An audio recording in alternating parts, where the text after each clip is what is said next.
కలియుగ ప్రత్యక్ష దైవం తిరుమల తిరుపతి శ్రీ వెంకటేశ్వర స్వామివారి 7 శనివారంల వ్రతకథ. ఇక కథను ప్రారంభిద్దాం. సూత పౌరాణికుడు సౌనకాది మహర్షులతో ఈ విధంగా చెప్పడం మొదలుపెట్టాడు. అది సత్యలోకం. అక్కడ బ్రహ్మదేవుడు సరస్వతీదేవికి సృష్టి విశేషాలను వివరిస్తున్నాడు. ఆ సమయంలోనే చతుర్ముఖ బ్రహ్మ యొక్క మానసపుత్రుడు నారదుడు వచ్చి ఆ వాణి హిరణ్య గర్భులకు నమస్కరించాడు. బ్రహ్మదేవుడు నారదుణ్ణి ఆశీర్వదించాడు. నారదుడు, తండ్రి, రాబోయేది కలియుగం కదా, ఆ కాలంలో దేవతలంతా భూలోకంలో అడుగు పెట్టాలంటేనే భయపడతారు. అటువంటప్పుడు ప్రజలకు శ్రీమన్నారాయణుని పూజించుకునే అవకాశం ఎట్లా వస్తుంది అని ప్రశ్నించాడు. బ్రహ్మదేవుడు, కుమార, నువ్వు వేసిన ప్రశ్న లోకాలన్నింటికీ శ్రేయస్సును కలిగిస్తుంది. చాలా సంతోషం. ఆ భగవానుడు పరమదయామయుడు కనుక తన బిడ్డలైన ప్రజలను వదిలిపెట్టడు కదా. ఏదో ఒక కారణం కల్పించుకొని భూలోకంలో ఏదో ఒక రూపంలో అవతరిస్తాడు. గమనిస్తూ ఉండు అని చెప్పాడు. బ్రహ్మదేవుడు చెప్పిన మాట తప్పక జరుగుతుందనే నమ్మకంతో నారదుడు సంతృప్తి పడ్డాడు. కొంతకాలానికి కలియుగం మొదలైంది. కలియుగంలో రాబోయే దోషాలను నివారించడం కోసం మహర్షులందరూ కలిసి నైమిషారణ్యంలో ఒక సత్రయాగాన్ని చేయాలని సంకల్పం చేశారు. సరే, చేసిన యజ్ఞఫలాన్ని ఎవరికి దారపోస్తే ప్రయోజనం లభిస్తుంది అనే విషయం మీద చర్చ జరుపుతున్నారు. ఇంతలో భృగు మహర్షి లేచి, యజ్ఞఫలాన్ని అనుగ్రహించడానికి త్రిమూర్తులైన బ్రహ్మ, విష్ణు, శంకరుల్లో అర్హత గల వాళ్ళెవరో నేనే పరీక్షించి మరీ తెలుసుకుని వస్తాను అన్నాడు. ఆ భృగు మహర్షి మహాతపస్సంపన్నుడు. తన యొక్క తపప్రభావంతో కుడికాలిలో ఒక కంటిని కూడా పొందగలిగిన ధీశాలి. మహర్షులందరూ విషయం తేల్చుకోవడానికి భృగు మహర్షిని పంపించడానికి నిర్ణయించుకున్నారు. ఆ భృగు మహర్షి మొట్టమొదటిగా సత్యలోకానికి వెళ్ళి సరాసరి బ్రహ్మదేవుడికి ఎదురుగా ఉన్న ఆసనం మీద కూర్చున్నాడు. వాణిపతికి మహర్షి తనకు నమస్కరించలేదని ఆయన మీద కోపం వచ్చింది. అతిథిగా వచ్చిన మహర్షికి తాను చేయవలసిన మర్యాదలు ఏవీ చేయలేదు. పెద్దలను గౌరవించలేదనే కోపం మహర్షికి వచ్చింది. మహాతపస్సంపన్నుడై బ్రహ్మర్షినై నీ అంతటి వాడినైన నన్ను అతిథిగా గౌరవించలేకపోయావు. నీకు సృష్టికర్తను నేనే కదా అని అహంకారం కనుక నీకు భూలోకంలో ఎక్కడా పూజా పునస్కారాలు లేకుండా పోతాయి అని శపించాడు బ్రహ్మదేవుణ్ణి. ఆ తర్వాత భృగు మహర్షి పరమశివుడి నివాసమైన కైలాసానికి వెళ్ళాడు. అక్కడ పరమేశ్వరుడు పార్వతీదేవితో కలిసి ఆనంద తాండవం చేస్తున్నాడు. ఆ కారణంగా శివుడు మహర్షి రాకనే గమనించలేదు. దాంతో మహర్షికి మిక్కిలి కోపం వచ్చింది. మహేశ్వర, నువ్వు నాట్య విలాస విన్యాసాల్లో మునిగిపోయావు. మహాతపస్శాలినైన నేను అతిథిగా వచ్చినా నన్ను నిర్లక్ష్యం చేశావు కనుక భూలోకంలో నీకు లింగ రూపంలోనే పూజ జరుగుతుంది, కానీ నిజ రూపంలో ఆరాధన అనేదే అసలు జరగనే జరగదు అని శపించాడు. చివరగా విష్ణులోకంలో అడుగుపెట్టాడు. మాధవుడు శాశ్వచరుడై ఉన్నాడు. శ్రీ మహాలక్ష్మి జగన్నాథుడికి పాదసేవ చేస్తుంది. నారాయణుడు ఆమెతో సరసల్లాపాలు ఆడుతున్నాడు. మహర్షి రాకను గమనించినట్లే ఉన్నాడు. మూడవసారి కూడా తనకు తిరస్కారమయ్యే ఎదురయ్యేసరికి మహర్షి మిక్కిలి కోపంతో అతిథిగా వచ్చిన నన్ను అవమానించడం న్యాయమేనా అంటూనే విష్ణుమూర్తి యొక్క హృదయం మీద ఒక్క తన్ను తన్నేశాడు. అంతే, ఒక్కసారిగా లోకాలన్నీ కంపించిపోయాయి. సముద్రాలన్నీ అల్లకల్లోలమైపోయాయి. భూమి అంతా దద్దరిల్లింది. ఇంత జరిగిన శ్రీ మహావిష్ణువుకి రవ్వంత కోపం కూడా రాలేదు. పరమశాంతంగా పడక మీద నుండి లేచాడు. మహర్షికి నమస్కరించాడు. పైగా, మునీంద్ర, మీ రాకతో వైకుంఠధామమే పవిత్రతను పొందింది. మీ రాకను నా అవినయం వలననే గుర్తించలేకపోయాను. నన్ను క్షమించండి అని అంటూ భృగు మహర్షికి పాదాలు ఒత్తుతూ ఆయన కాలులో ఉన్న కంటిని చిదిమేశాడు. దాంతో మహర్షికి అప్పటి వరకు ఉన్న గర్వం కాస్త నశించింది. వెంటనే మహర్షి మాధవుడికి నమస్కరించాడు. ఓ దేవదేవ, నీ వంటి సత్వగుణ సంపన్నులు 14 లోకాల్లోనూ లేరు. నా అహంకారాన్ని మన్నించండి. లోక సంరక్షణకు తగినవాడివి నువ్వే కనుక భూలోకంలో కలి ప్రభావాన్ని నశింపజేసి ధర్మ సంరక్షణ చేసి ప్రజల కష్టాలను తొలగించడానికి తప్పకుండా భూలోకంలో అవతరించాలి అని ప్రార్థించి తిరిగి భూలోకానికి తిరిగి వచ్చాడు. మహర్షులందరితో త్రిమూర్తులలో పరమసాత్వికుడు శ్రీమన్నారాయణుడే, అతడే యజ్ఞఫలానికి అర్హుడు అని ఖచ్చితంగా చెప్పాడు. వెంటనే మునులంతా సత్రయాగం మొదలుపెట్టి ఆ ఫలితాన్ని యజ్ఞపురుషుడైన గోవిందుడికే ధారపోశారు. అక్కడ వైకుంఠంలో జరిగిన సన్నివేశానికి శ్రీ మహాలక్ష్మికి మహాకోపం వచ్చింది. ఎందుకంటే శ్రీమన్నారాయణుని వక్షస్థలమే శ్రీ మహాలక్ష్మి యొక్క నివాసం. పరమ పవిత్రమైన ఆ వక్షస్థలాన్ని ఒక మహర్షి అహంకరించి తన కాలితో తన్నినా శ్రీహరి ఏమాత్రం కోపగించుకోలేదు. పైగా ఆ మహర్షికి గొప్ప మర్యాదలు కూడా చేశాడు. తన భర్తయే తనను గౌరవించలేదు అని మహాలక్ష్మి కోపం వచ్చి భూలోకానికి వెళ్ళిపోవడానికి సిద్ధపడింది. ఆమె బయలుదేరడంతో వైకుంఠం కళావిహీనమైంది. ఆమెను వెతకడం కోసం భగవంతుడైన నారాయణుడు కూడా భూలోకానికి ప్రయాణమయ్యాడు. అహంకారం అనేది నా అంతటి వాడు లేడు, నేనే గొప్ప, నాతోనా ఇలా మాట్లాడుతున్నది అనుకున్నట్లే చేస్తుంది. ఎంతటి వాడికైనా అహంకారం నశించాల్సిందే, లేకపోతే వాళ్ళే నశిస్తారు. సత్వగుణాన్ని పెంచుకుంటే అహంకారం నశిస్తుంది. మహర్షులకు కూడా కోపాన్ని జయించడం కష్టసాధ్యమైనప్పుడు మనం ఆ కోపం విషయంలో ఎంత జాగ్రత్తగా ఉండాలో గమనించాలి. అధికారంతో ఉంటే ఎవరినీ గుర్తించలేము అనే విషయాన్ని బ్రహ్మదేవుడు, సుఖాలలో ఆనందంగా ఉన్నప్పుడు పెద్దలను పట్టించుకోకపోవడం జరుగుతుంది అని ఈశ్వరుడు వారు చేసిన పనుల ద్వారా మనకు సూచిస్తున్నారు. అతిథిని గౌరవించడం ప్రధాన కర్తవ్యం. అతిథి అభ్యాగత స్వయం విష్ణువు అని చెప్తుంది శాస్త్రం. అతిథిని గౌరవించకపోతే ఏ స్థితిగతులు కలుగుతాయో ముని శాపాల వలన మనం తెలుసుకోవాలి. బ్రహ్మకి భూలోకంలో ఉనికే లేదు, రుద్రుడికి రూపమే మారిపోయింది. విష్ణువు చెట్లు పుట్టలు పట్టుకుని తిరగవలసిన పరిస్థితి వచ్చింది. కనుక అహంకారాన్ని వదిలిపెట్టి సత్వగుణాన్ని పెంచుకుంటే పూజనీయుడు, గౌరవనీయుడు అవుతాడు. విష్ణువు ముందు మునిని పట్టించుకోకపోయినా తప్పు తెలుసుకొని వినయంతో సేవ చేసి మహర్షి కోపాన్ని తగ్గించి ఆయన అనుగ్రహానికి పాత్రుడైన విషయాన్ని గుర్తించాలి. ఇంతలో భూదేవి పరుగులు పెడుతూ వచ్చింది. దేవా, కలియుగంలో అధర్మం బాగా పెరిగిపోయింది. ఆ పాపభారాన్ని మోయలేకపోతున్నాను. నువ్వు భూలోకంలో అవతరించి నన్ను కాపాడు అంటూ ప్రార్థించింది. వెంటనే శ్రీమన్నారాయణుడు శ్రీనివాసుడు అనే పేరుతో వైకుంఠం నుండి భువికి దిగివచ్చి శ్రీలక్ష్మి కోసం వెతకడం మొదలుపెట్టాడు. శేషాద్రి కొండల్లో ఒక పుట్టను తన నివాసంగా ఎంచుకున్నాడు. అప్పటికి ఆ శేషాద్రి పర్వత ప్రాంతాలను చోళరాజైన ఆకాశరాజు పరిపాలిస్తున్నాడు. అతడికి సంతానం లేదు. సంతానం కోసం పుత్రకామేష్టి యాగం చేద్దామని సంకల్పం చేసుకొని భూమిని దున్నుతున్నాడు. ఇంతలో నాగలికి ఒక బంగారు పెట్టి తగిలింది. మహారాజు పెట్టి తెరిచి చూశాడు. అందులో మహాలక్ష్మి కలతో ఉన్న ఒక బాలిక కనిపించింది. ఆమెయే భూలోకానికి దిగివచ్చిన శ్రీ మహాలక్ష్మి. ఆకాశరాజు యాగం చేయకముందే యాగ ఫలితం చేతికి అందేసరికి మిక్కిలి సంతోషించాడు. ఆ పాపకు పద్మావతి అని పేరు పెట్టుకున్నాడు. అల్లారు ముద్దుగా పెంచుతున్నాడు. పద్మావతి యుక్త వయస్కురాలయ్యింది. ఆ పద్మావతి ఒకనాడు వనవిహారం చేస్తూ మహాలక్ష్మిని వెతుకుతున్న శ్రీనివాసుని చూసింది. ఆ క్షణంలోనే అతడి పట్ల మోహపరచురాలయ్యింది. ఆ విషయాన్ని తల్లిదండ్రులకు చెప్పింది. ఆకాశరాజు వచ్చి చూసి శ్రీనివాసుడి తేజో రూపమునకు ఆశ్చర్యపోయి అతడే శ్రీ మహావిష్ణువు అని భావించి తన కుమార్తె పద్మావతినిచ్చి వివాహం చేశాడు.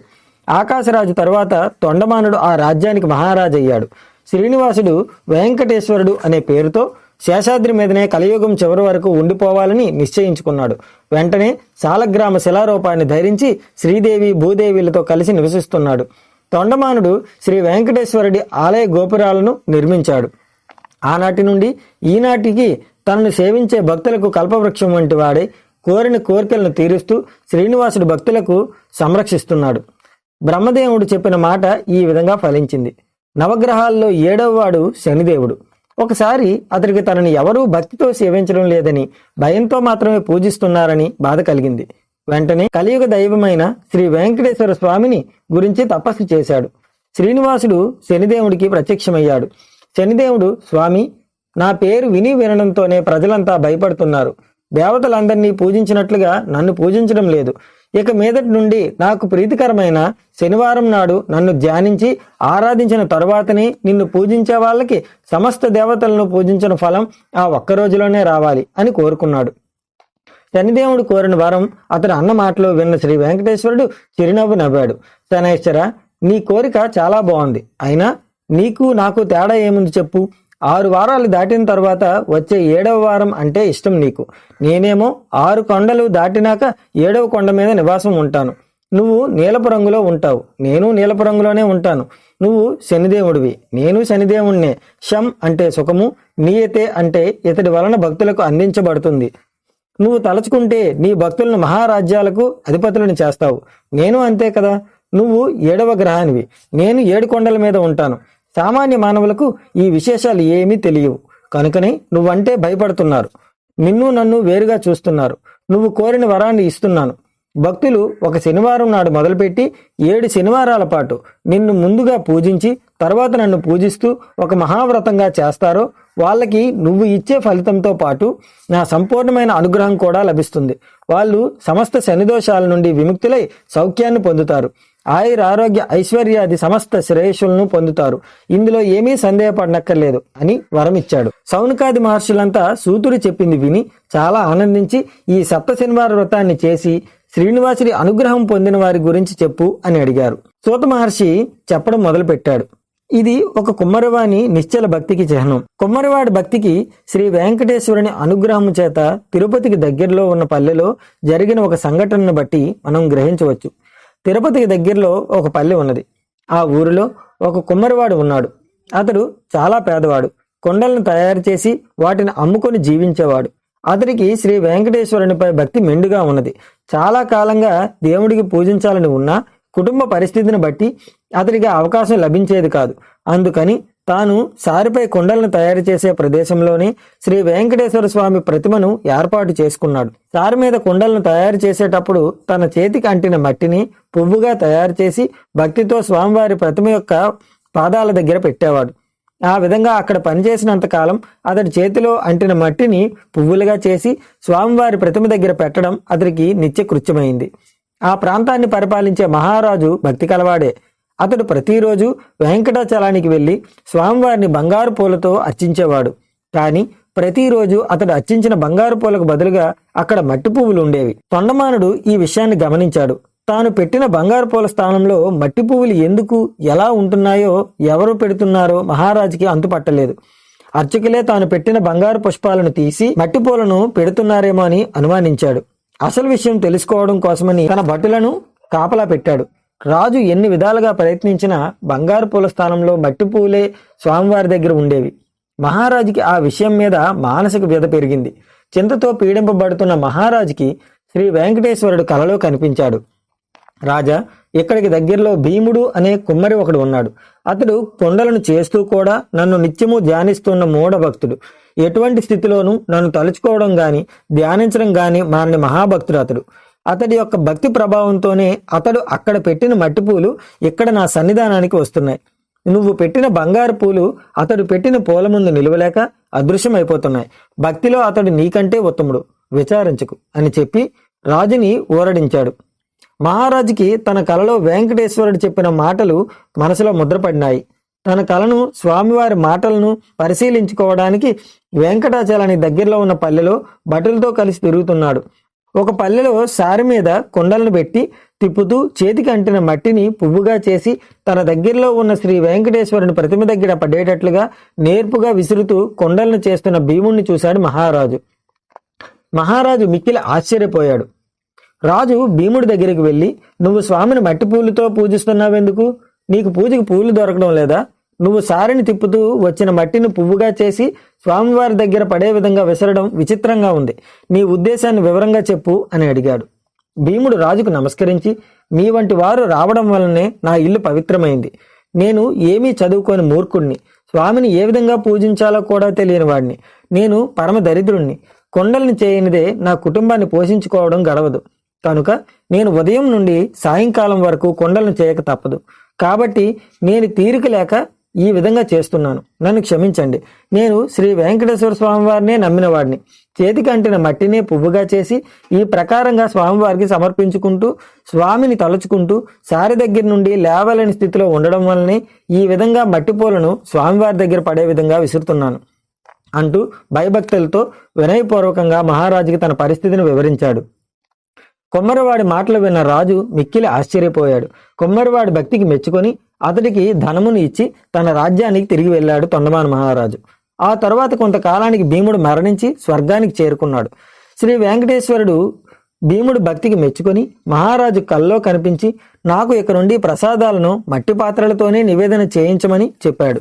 ఆనాటి నుండి ఈనాటికి స్వామివారి సన్నిధానంలో ఆ ఆచారాన్నే పాటిస్తూ మట్టి కుండలతోనే ప్రసాదాన్ని స్వామివారికి నివేదన చేస్తూ ఆరాధించడం జరుగుతుంది.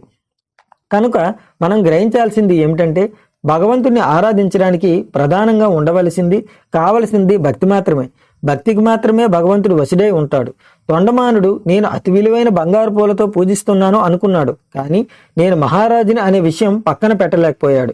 భీముడు తానెవరో తానేం చేస్తున్నాడో కూడా మరచి తన పని తాను చేసుకుంటూనే స్వామిని అనన్యత్వంతో చింతిస్తూ తన శక్తిని అనుసరించి మట్టి పూలతోనే ఆరాధించాడు. తొండమానుడు పరంభక్తుడే కనుకనే కల్లోనైనా స్వామి దర్శనం సంభాషణలను అనుభవించగలిగాడు. తాను వేసిన పూలు లేకుండా పోతున్నాయే అన్న బాధ తప్ప అతనిలో మరొక ఆలోచన లేకపోవడమే అతడి అదృష్టం. కాబట్టి భగవదారాధనకు కావలసింది ఆడంబరం కాదు, ఆచరణమే. మనం పాటించవలసింది ఆచరణలనే అనే విషయం గుర్తించి ప్రవర్తిస్తుండాలి. శక్తికి మించి చేయకూడదు, శక్తి ఉండి లోపం చేయకూడదు. దేవదత్తు దంపతుల కథ. పూర్వం కాంచీపురంలో దేవదత్తుడు అనే బ్రాహ్మణుడు ఉండేవాడు. అతడు వేదాంగ పారంగతుడు. ఆ బ్రాహ్మణుని భార్య పేరు మాలిని. వాళ్ళిద్దరూ గృహస్థు ధర్మాన్ని చక్కగా పాటిస్తుండేవాళ్ళు. అతిథుల్ని అభ్యాగతుల్ని ఆదరిస్తుండేవాళ్ళు. వాళ్ళకి ఇలవేలుపు శ్రీ వెంకటేశ్వర స్వామియే. ఒక రోజున కాశీ యాత్ర చేసి తిరిగి వచ్చిన ఒక బ్రాహ్మణోత్తముడు ఆ బ్రాహ్మణుని ఇంటికి వచ్చాడు. దేవదత్తుడు అతడి భార్య మాలిని ఆ బ్రాహ్మణుని సాక్షాత్తు వెంకటేశ్వర స్వామిగా భావించి అతిథి మర్యాదలు చేశారు. భోజనమైన తరువాత ఆ బ్రాహ్మణుడు ఆ దంపతుల జాతకాలను పరిశీలించి చూశాడు. జాతకం ప్రకారంగాను గోచారం ప్రకారంగాను దేవదత్తుడికి శనిదోషం వలన అపమృత్యువు కలిగే సూచనలు బాగా కనిపిస్తున్నాయని, ఆ అపమృత్యు దోషాన్ని నివారించుకోవడం కోసం సప్త శనివార వ్రతము చేసి ముందుగా శనేశ్వరుని, తర్వాత వెంకటేశ్వర స్వామిని భక్తి శ్రద్ధలతో ఆరాధించమని సూచించాడు.